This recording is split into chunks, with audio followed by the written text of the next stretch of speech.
Salut tout le monde, merci de suivre ce nouveau podcast de l'Astroblog consacré à la nouvelle lune dans le Sagittaire, une nouvelle lune qui en principe devrait nous rapporter de la légèreté, de la jovialité, de l'enthousiasme et un certain optimisme.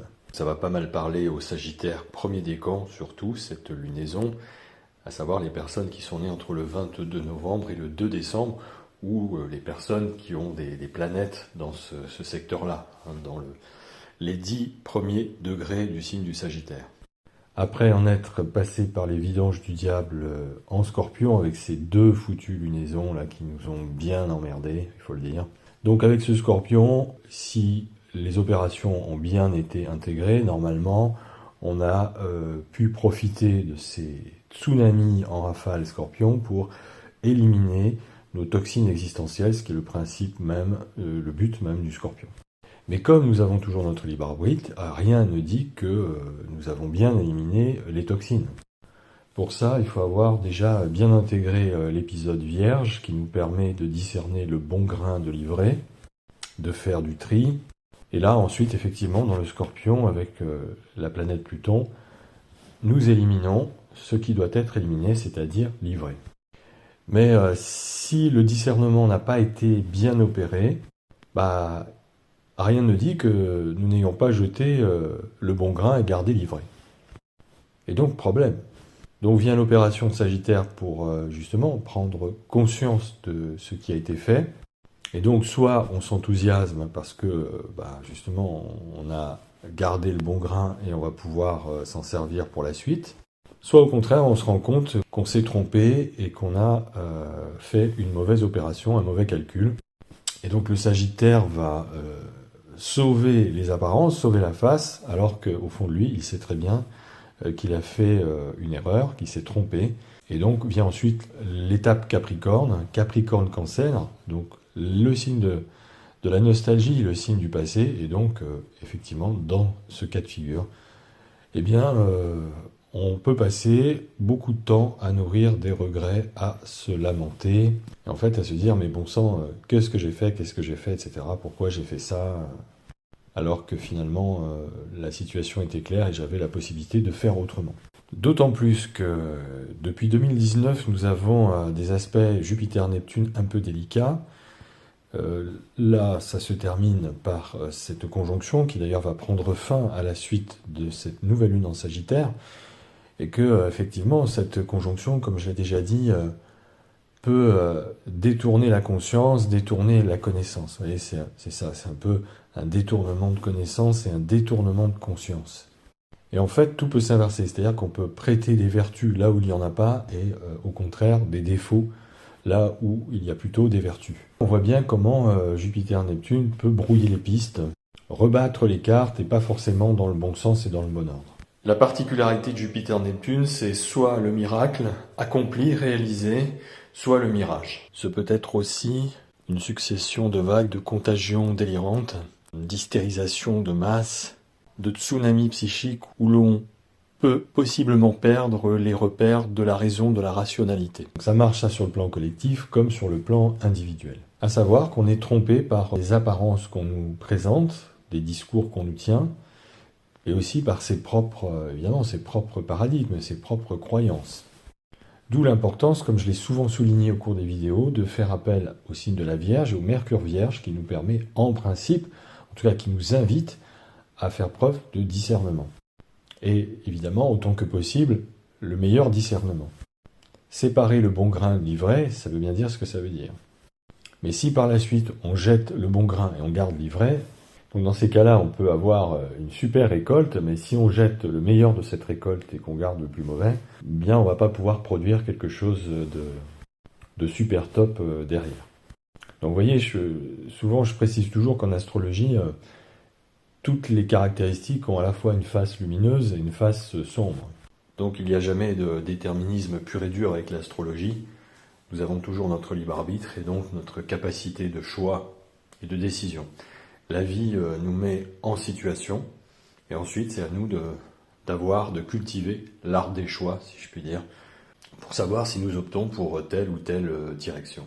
Et c'est pour ça que le Scorpion a cette réputation de signe autodestructeur, parce que, comme c'est un signe fixe, parfois il résiste et il s'emporte, il s'emballe, et donc il détruit finalement tout, à détoxiner ce qui ne doit pas l'être, à éliminer malheureusement les éléments qui sont plutôt positifs pour lui et constructifs pour sa personne. Forcément, quelque part, il se détruit, il se saborde.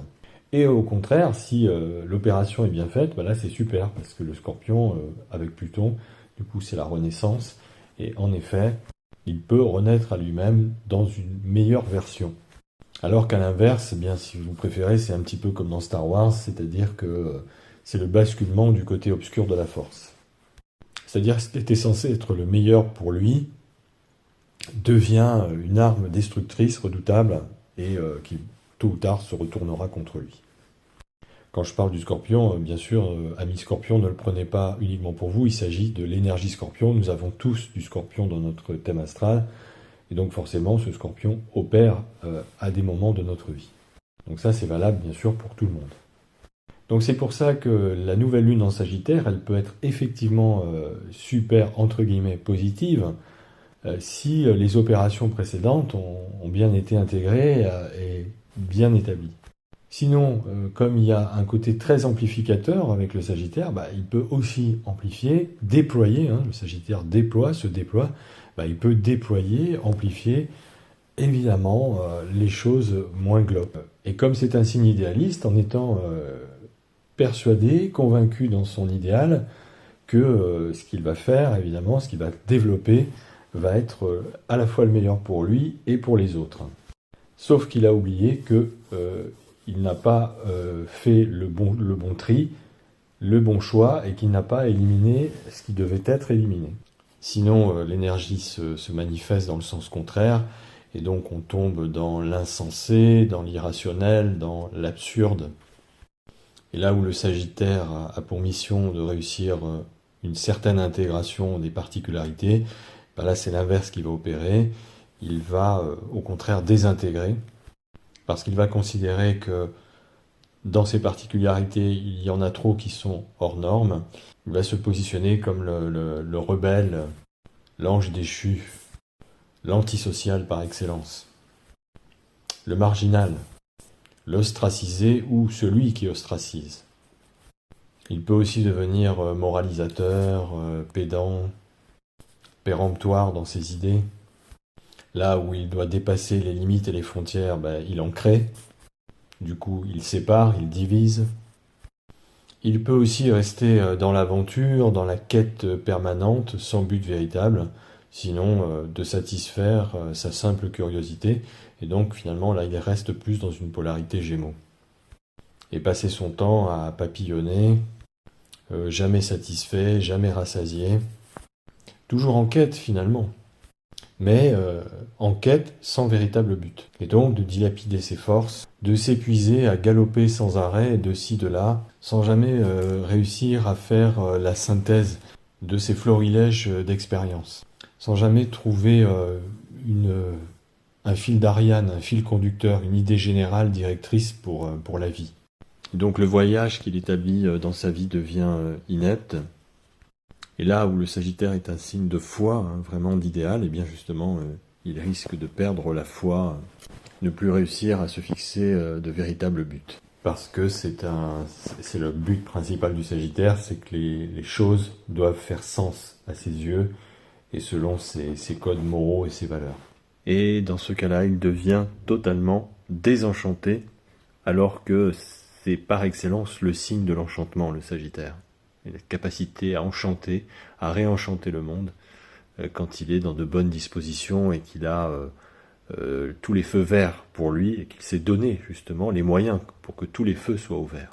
Sinon, c'est la désespérance et les regrets éternels et les lamentations et une nostalgie pas forcément joyeuse qui vient ensuite au signe du Capricorne. Et donc devenir critique, acerbe, mélancolique, taciturne. Imaginez un Mustang dont la nature sauvage et primitive est de galoper la crinière au vent dans des grandes prairies illimitées. mettez-le dans un enclos ou dans un box, et forcément, au bout d'un certain temps, le Mustang va complètement dépérir. Tout ça pour dire que cette nouvelle lune, elle peut être vraiment super, comme elle peut être absolument catastrophique. Alors les choses ne sont pas aussi figées, bien entendu, surtout que le Sagittaire est un signe mutable, et donc qui permet quand même beaucoup d'adaptation. Et comme son nom l'indique, de mutation. Donc à chaque étape du processus zodiacal, heureusement, nous ne sommes pas enfermés et condamnés dans les choix qu'on a pu faire, dans les erreurs de parcours qu'on peut commettre. Et donc on a la possibilité, heureusement, de pouvoir changer la donne. Et donc le Sagittaire permet justement ça. Si on s'est trompé, il va nous permettre d'identifier, de reconnaître, de prendre conscience, puisque c'est le signe de la quête de la conscience et de la connaissance de Sagittaire, prendre conscience qu'on s'est trompé. Et donc, qu'est-ce qu'on va pouvoir faire, qu'est-ce qu'on va pouvoir mettre en place pour essayer de corriger le tir. Et donc, le Sagittaire ramène tout à coup un espèce de vent de jeunesse. C'est le propre de ce signe. Le Sagittaire a pour gouverneur Jupiter. Jupiter, jupitérien, jovien, ce sont deux synonymes. Jovien, jovialité, la joie. Le mot Jupiter a la même racine étymologique que le mot juvénile, jeunesse. Cela vient du latin juvenis, évidemment, qui veut dire juvénile. Donc ils ont le même préfixe, Jupiter, juvénile. On associe donc au Sagittaire un signe qui se relie, qui cherche à garder une certaine jeunesse, jeunesse d'esprit, jeunesse du corps. Parce que on est dans des signes quand même qui sont à la fin du zodiaque, et donc c'est un signe qui parle de l'automne de notre vie, dans le cours de notre vie. Donc l'automne de notre vie préfigure la vieillesse à venir. Donc si on veut bien vieillir, il faut essayer de garder un certain dynamisme. Et quand on regarde la carte de cette nouvelle lune, regardez, c'est exactement ça. On a une superbe conjonction Soleil-Lune, bien sûr, puisque c'est la nouvelle lune, mais aussi Mercure-Vénus. Comme c'est un stellium, on a aussi Soleil-Vénus, Lune-Vénus, Soleil-Mercure, Lune-Mercure. Tout ça, ce sont des aspects de planètes personnelles qui, du coup, invitent à la joie de vivre. Comme je le dis souvent, avec l'aspect Lune-Vénus, c'est le bonheur. C'est l'aspect du bonheur, de la quête, la recherche du bonheur par excellence. La recherche du beau, de la beauté, des choses agréables qui font du bien, qui font plaisir, qui procurent du plaisir, de la joie, de l'enthousiasme, de la grâce, de la gratitude. Remettre l'esthétisme au cœur et au centre de sa vie. Les goûts raffinés, les choses qui font du bien, la beauté des personnes, la beauté physique, la beauté morale, la beauté spirituelle, la gentillesse. On peut avoir envie de fréquenter des beaux endroits, d'être entouré de personnes à l'allure jeune, belle, séduisantes dans leur manière de s'habiller, en tout cas séduisantes à nos yeux, bien entendu, bien apprêtées, parfumées, et qui vont nous procurer du plaisir. Il y a un goût prononcé de la beauté, du beau, de l'élégance, du raffinement avec Lune-Vénus, un baume contre toute forme de vulgarité, qu'elle soit intellectuelle, morale, physique, etc., etc. Toutes ces caractéristiques peuvent appartenir et peuvent être développées, se déployer même avec ce stellium. Ça pourrait être la citation du poème L'Invitation au voyage de Baudelaire dans Les Fleurs du Mal. Là, tout n'est qu'ordre et beauté, luxe, calme et volupté. Voilà qui correspond bien à l'aspect Lune-Vénus. Donc là, cette nouvelle lune, elle nous dit de retrouver un certain souffle de jeunesse, de s'entourer de jeunes aussi, d'être vraiment en relation avec, un climat assez jeune, des personnes qui du coup insufflent une espèce d'enthousiasme, de nouvel élan, la capacité finalement de cultiver un certain optimisme malgré les difficultés, malgré les épreuves traversées au Scorpion précédemment. Donc le Sagittaire, c'est plutôt le signe qui va voir le verre à moitié plein. Il oublie d'ailleurs que le verre est aussi à moitié vide, donc évidemment la complétude, c'est d'être capable de faire la jonction entre les deux. Donc, le verre à moitié plein est aussi à moitié vide.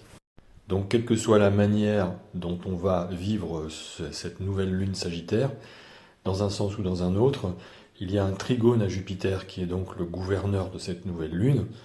Et ce trigone est un aspect qui favorise, on va dire, l'énergie de cette nouvelle lune. Et ce Jupiter est rétrograde. Il y a d'autres rétrogradations actuellement qui opèrent. Et ce que ça nous raconte, en fait, ça nous met en garde. Ça nous dit attention de ne pas nous enflammer, de ne pas nous enthousiasmer pour des vains projets ou pour des mirages. Et l'ascendant Vierge au moment de cette nouvelle lune précise justement le sens du discernement qu'il faut faire, qu'il faut mettre en place pour justement ne pas se laisser embarquer dans une espèce de débordement d'enthousiasme pour des choses utopiques, pour des projets totalement irréalisables. La Vierge, elle dit toujours, ok, tu as ce but-là, tu as ce projet-là, mais comment tu fais, comment tu vas faire pour le réaliser? Et donc toujours, on y revient, de faire du tri, de séparer le bon grain de l'ivraie.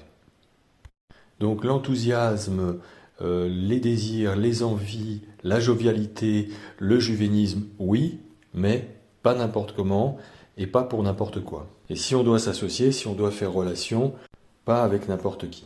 Donc nous sommes dans des conjonctions, c'est une énergie de démarrage, c'est une nouvelle graine qui se met en route là, une nouvelle énergie. C'est une énergie bélier. C'est la jeunesse aussi, le signe du bélier, c'est le premier signe du zodiaque. Donc là, on est vraiment dans des dynamiques de waouh, de retrouver un nouvel élan, de nouveaux enthousiasmes, de retrouver une seconde jeunesse quelque part, et aussi d'aller voir ailleurs si on y est, aller voir ailleurs si j'y suis ou si je peux y être et y être bien. D'où cette analogie avec le voyage du Sagittaire. Alors ça peut être un voyage physique, réel, comme un voyage intérieur. Parce que le Sagittaire aime être continuellement en chemin, explorer, et justement aller voir où ça dit oui pour lui. Pour lui et aussi pour les autres, parce que le Sagittaire est un signe social. Donc là, comme on est à la fois dans des énergies Sagittaire et Bélier, si ça dit pas oui, never mind. Laissons tomber, c'est pas grave, il y aura d'autres territoires où on m'accueillera, où ça dira oui. Donc ici, comme on est dans des dynamiques relationnelles avec Vénus, en fait, c'est bien d'être avec des personnes qui ont décidé ici de prendre la même direction, le même chemin que soi. Qui ont les mêmes buts, parce que le Sagittaire, c'est le centaure, c'est l'archer qui, avec sa flèche, vise son étoile. Et comme le disait Oscar Wilde, il faut toujours viser la Lune, car même en cas d'échec, on atterrit dans les étoiles. C'est une belle métaphore. Donc voilà, être avec des personnes qui sont animées de mêmes valeurs, de même conscience ou de même quête de conscience, dans une espèce d'enthousiasme, de joie du cœur, la joie chevillée au cœur, vous voyez, qui ont une jeunesse de cœur sans cesse renouvelée. Donc cette nouvelle lune, elle ramène de la légèreté aussi et un côté amusant, vous voyez, et aussi beaucoup d'humour, beaucoup de joie en chemin. On peut, avec le Sagittaire, également rire et être ironique, même des problèmes les plus douloureux de la vie. Et donc là, on va avoir envie un petit peu de lâcher aussi avec le côté moral ou pédant, parce que finalement, on voit qu'il y a des personnes autour de soi qui ont fait d'autres choix, qui nous semblent complètement incohérents à nos yeux, qui semblent pour nous s'égarer en chemin, en route, mais même si ce sont des personnes en fait qui sont chères à notre cœur, qui font partie de notre entourage, qui sont nos amis, qui sont nos compagnes, compagnons, nos enfants, etc., la famille, etc., quelque part, tant pis en fait. Donc tant pis si beaucoup de situations et beaucoup de personnes pédalent dans la semoule, et quelque part on fait le choix de pédaler dans la semoule, rien à foutre, quoi. Ça ne veut pas dire qu'il ne faille plus tenir compte de ces personnes, mais parce qu'elles font partie du monde, elles font partie de la société, mais qu'est-ce qu'on peut y faire finalement? Évidemment qu'au Sagittaire, ça fout un peu les boules, parce que le Sagittaire, c'est un signe quand même qui a toujours de la suite dans les idées. C'est un signe qui a pour mission d'essayer de conjuguer les différences, les particularités, de faire une espèce de syncrétisme de la multiplicité du tout, cette multiplicité qu'on rencontre aux Gémeaux. Et donc de trouver des dénominateurs communs au milieu des particularités et des différences. Alors c'est pour ça qu'au Sagittaire on rattache tout ce qui va être la morale, les philosophies, les politiques, l'économie, les règles, les lois, les normes, afin effectivement de pouvoir être dans un corpus social qui, malgré les différences, malgré les particularités intéressantes, socio-culturelles, vont former un corpus social cohérent, en tout cas le plus cohérent possible. De fédérer les savoir-être, les savoir-faire, les compétences, les cultures de chacun pour, quelque part, faire société. Donc de construire un corpus social, et ça peut être déjà dans le couple, hein, parce que même à deux, on est déjà une petite société, une petite civilisation, et c'est même le début de la création de la civilisation, hein, les deux. Donc être dans des sensibilités éthiques, morales, politiques, philosophiques, économiques, quand même partagées, communes, en tout cas d'être dans une sorte de même vision du monde. Et telle est la quête du Sagittaire, hein, la quête atteindre l'inaccessible étoile pour réussir le défi d'intégration, le défi de l'intégration de l'être dans la relation à l'autre ou aux autres. Donc mes amis, cette nouvelle lune, c'est une cure de jouvence. Besoin de prendre l'air, besoin de voir du pays, d'élargir les horizons, d'élargir ses champs de conscience. On est dans un axe Sagittaire-Gémeaux, c'est l'axe cognitif, c'est l'axe de la connaissance. Aux Gémeaux, on apprend et au Sagittaire, on comprend, en tout cas, on essaie dans les deux cas. Mercure, le maître des Gémeaux et de ce Mars rétrograde, est dans le Sagittaire, donc vous voyez, il est ici en exil. Il est conjoint à Vénus. Mercure, c'est Hermès, Vénus, c'est Aphrodite. C'est ici l'énergie hermaphrodite. La conjonction des contraires, l'association des contraires en une seule entité. Surveillons Jupiter, qui est donc le gouverneur de cette nouvelle lune et de ce stellium, là, de ce Sagittaire. Jupiter est encore rétrograde, là, avec Neptune. Mais 5 minutes après cette nouvelle lune, il va redevenir direct. Ou plutôt, il va être d'abord stationnaire pendant quelques jours, avant de reprendre en effet sa course directe le 26 novembre. Et donc, repartir à la conquête du Bélier. Et Jupiter en Bélier, il va être très à l'aise, parce que Jupiter, le jeune, le jouvenceau, le juvénile, en Bélier dans un signe extrêmement jeune, c'est le premier signe, c'est le signe de l'enfance. Donc Jupiter en Bélier va retrouver un regain d'énergie, un regain de jeunesse. Ce Jupiter entrera en Bélier le 20 décembre à 15h30, c'est-à-dire 3 jours avant la nouvelle lune en Capricorne. Donc ce que nous impulse cette nouvelle lune, c'est allez, maintenant rien à foutre, que les autres agissent comme ceci ou comme cela, ça les regarde, c'est leur choix. Parce qu'évidemment, c'est pas terminé, hein. On a toujours Mars rétrograde en Gémeaux et jusque donc au 12 janvier. On a toujours le carré Saturne-Uranus. Donc il y a toujours des freins, il y a toujours des flous, hein, comme je l'ai dit, hein, carré Mars-Neptune, carré Mars-Jupiter. On est toujours quand même dans un climat un petit peu frauduleux, un peu trompeur. Mais on va détourner son regard de ces problématiques-là et d'ailleurs de vouloir chercher absolument à aller contre ces trucs-là ou à les dénoncer et plutôt monopoliser son énergie, hein, c'était ce regain d'énergie de jeunesse dans des perspectives beaucoup plus prometteuses, beaucoup plus prométhéennes, beaucoup plus enthousiastes, beaucoup plus joyeuses pour le monde de demain et pour justement faire civilisation et aussi, j'y reviens, faire couple du nouveau monde, faire relation du nouveau monde. Et donc de se rapprocher, de s'assembler, de se fédérer avec des personnes qui vont partager la même vision du monde. Et ça vaut aussi sur le plan personnel, si on rentre en relation avec des personnes ou si on est en relation, on a envie d'être avec des personnes qui partagent quelque part les mêmes valeurs, hein, et qui vont se mettre en marche, se mettre en route, acter pour proposer des nouvelles perspectives, de nouveaux champs de vision pour vivre ensemble, pour partager des valeurs, partager de l'amour. Ce que nous propose justement cet hermaphrodisme-là, Mercure-Vénus. De se mettre à œuvrer ensemble et d'écrire un nouveau scénario pour ses relations personnelles et aussi les relations qu'on va du coup entretenir avec un certain corpus social, un certain environnement donné. L'environnement, c'est la maison 3, c'est les Gémeaux, On voit que Mars est rétro en Gémeaux, donc effectivement, on revoit ses positions dans ses fréquentations, en fait. Voilà ce que je pouvais dire sur cette nouvelle lune. Donc une nouvelle lune qui va proposer un nouvel élan de jeunesse. Donc n'hésitez pas aussi à vous entourer de personnes jeunes, s'il y en a autour de vous. Nourrissez-vous de cette énergie, de ce souffle de la jeunesse. Je vous dis, cette nouvelle lune, c'est une cure de jouvence. Voilà. Sortez, prenez l'air si les conditions physiques que vous avez vous permettent de le faire. Marchez, courez, faites du sport. Aérez-vous aussi l'esprit. N'hésitez pas à galoper dans les grandes prairies parce que le Sagittaire c'est le centaure et c'est l'homme cheval.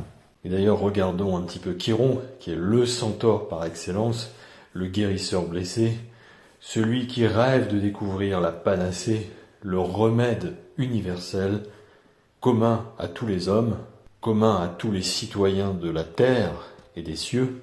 On voit qu'il est en bélier, donc encore une fois, il y a une histoire de jeunesse. De retrouver, de recultiver nos enfants intérieurs, notre fraîcheur de l'inédit, notre spontanéité, notre joie de l'enfance, peut-être cette joie qu'on nous a dérobée ou qu'on cherche à nous dérober. Et que peut-être c'est par cette jeunesse, à travers ce juvénisme, qu'on va pouvoir guérir nos maux.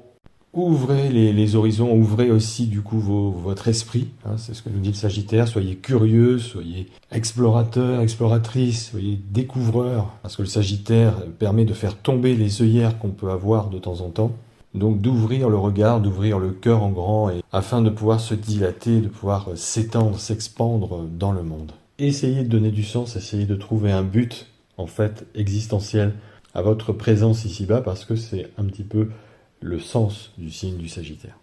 Voilà, je vous dis à très bientôt, passez une bonne fin de journée et profitez de cette nouvelle lune en Sagittaire le mieux possible.